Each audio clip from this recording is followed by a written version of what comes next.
Harut व Marut कौन थे, बाबुल का कुआं कहाँ है और हारूत व मारूत का जादू किस तरह का था।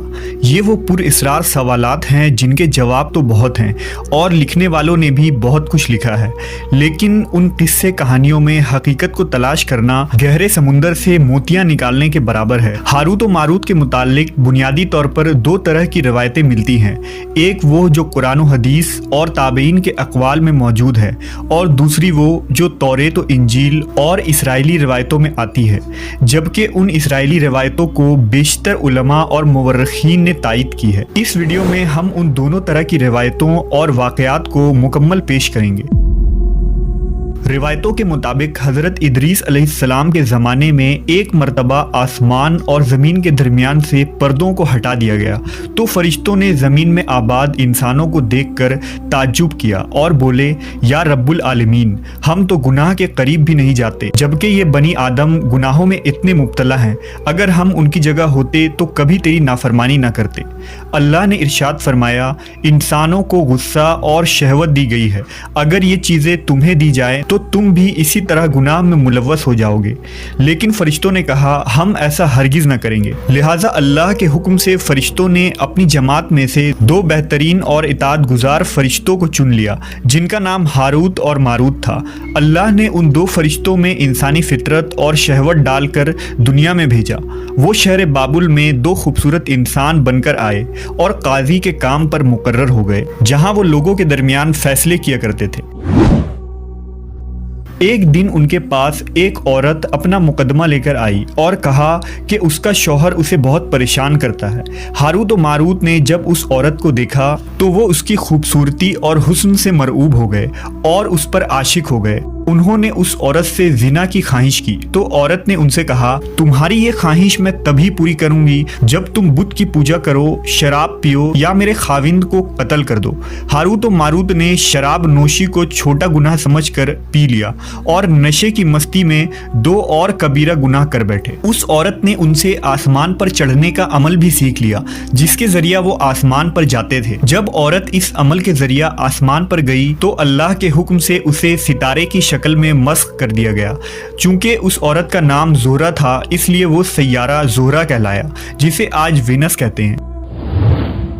इस गुनाह की वजह से हारूत व मारूत खुद वो इसमें आज़म भूल गए जिसे पढ़कर वो आसमान पर जाते थे और बतौर सज़ा उन्हें बाबुल के एक कुएं में उल्टा लटका दिया गया, जहां वो ता क़यामत यूं ही कैद रहेंगे।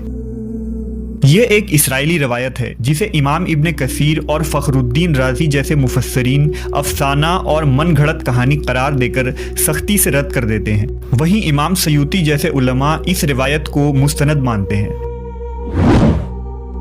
हारूत व मारूत और चाहे बाबुल के सिलसिले में एक और रिवायत कसरत से बयान की जाती है, जिसके मुताबिक एक ज़माना ऐसा था जब शहर बाबुल रुए ज़मीन पर तहजीब व तमद्दुन का मरकज़ था। यहाँ के लोग बातिल खुदा की परस्तिश किया करते थे।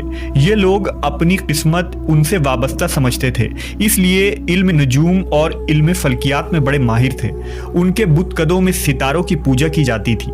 ये लोग जादू, तंत्र मंत्र, सिफली को बहुत अहमियत देते और इस इल्म के जरिया मुआशरे में खूब फसाद फैलाते थे। ये लोग तिलिस्म, जादू, तंत्र मंत्र में बहुत आगे बढ़ गए। उनमें बड़े बड़े जादूगर मौजूद थे। उनकी तारीखी किताबों में जगह जगह जादू और तंत्र मंत्र ही नजर आता है। उनका जादू दूर दूर तक मशहूर था। मुख्तसर ये कि उस शहर का बाशिंदा होना ही जादूगर होने की अलामत थी। जब हज़रत सुलेमान अलैहिस्सलाम की हुकूमत आई तो आपने उन लोगों को इस शिरकिया अमल से रोका और उनकी सहर और जादू की किताबों को एक जगह जमा करके अपनी अजीम कुर्सी के नीचे दफन कर दिया, ताकि इस फितना अंगेज इल्म का जड़ से खात्मा हो जाए। जब सुलेमान अलैहिस्सलाम की वफ़ात हुई तो शैतान ने उन किताबों को दोबारा खोद कर निकाला और लोगों से कहा कि सुलेमान पैगम्बर नहीं था, बल्कि उन किताबों के जरिया हुकूमत किया करता था। लिहाजा हवा में उड़ना, जिन्नात पर काबू और सुलेमान अलैहिस्सलाम के गैर मामूली मुआजिज़ात दरअसल जादू और सिफली का अमल था। बनी इसराइल ने उसकी पैरवी की और उन किताबों को पढ़ना शुरू कर दिया। लिहाजा दोबारा ये शर अंगेज इल्म इस कौम में सुरायत कर गई। अल्लाह ने सुलेमान अलैहिस्सलाम पर लगाए गए इल्ज़ाम और तुहमत की नफ़ी करते हुए सूरह बकरा में फरमाया है, اور انہوں نے اس چیز کی پیروی کی جو شیطان سلیمان کی بادشاہت کے وقت پڑھتے تھے، اور سلیمان نے کفر نہیں کیا تھا لیکن شیطانوں نے ہی کفر کیا۔ لوگوں کو جادو سکھاتے تھے، اور اس چیز کی بھی جو شہر بابل میں ہاروت و ماروت دو فرشتوں پر اتارا گیا تھا، اور وہ کسی کو نہ سکھاتے تھے جب تک یہ نہ کہہ دیتے کہ ہم تو صرف آزمائش کے لیے ہیں، تو کافر نہ بن۔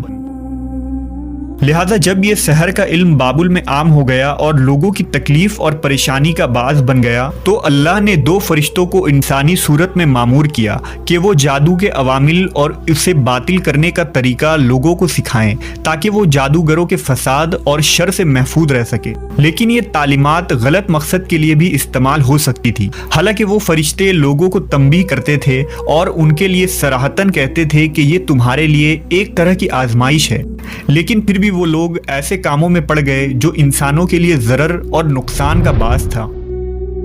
بعض عربی داستانوں میں اس کنویں کا ذکر بھی ملتا ہے جہاں کئی لوگ پہنچے اور ہاروت و ماروت سے ملاقات کر کے جادو کا علم بھی سیکھا، جبکہ بعض مورخین کا کہنا ہے کہ عراق کے شہر حلہ کے قریب ایک کھنڈر میں موجود قدیم کنواں ہے جہاں سے بابل کی سرحد شروع ہوتی تھی۔ یہ اس کنویں کو ہی چاہ بابل قرار دیتے ہیں۔